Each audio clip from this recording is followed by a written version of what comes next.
So ఇప్పుడు ఏం చేద్దామంటే, సో ఇది షార్ప్ వాటర్, ఇది వచ్చేసి నార్మల్ వాటర్.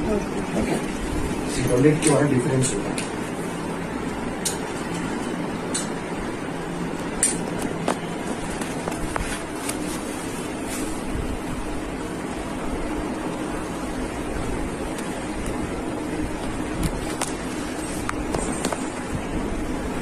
ఏమవుతుంది కూడా, ఇది మొత్తం కూడా నాచు అయాన్స్, ఓకే, సో బ్యాక్టీరియా మొత్తం కూడా పాకూరు లెక్క అయిపోతుంది. సో కెమికల్స్ ఉన్నాయి కాబట్టి ఏమైనా రియాక్షన్ అవుతుంది.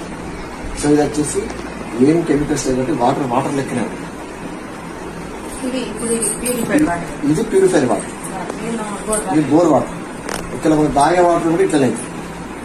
ఇంత డేంజర్ కెమికల్స్ మనం తీసుకుంటాం. సో ఇప్పుడు ఈ వాటర్ ప్యూరిఫైర్ 7 ఫిల్టర్స్ ఉంటాయి, 7 ఫిల్టర్స్ ఉంటాయి. అన్ని కూడా యూఎస్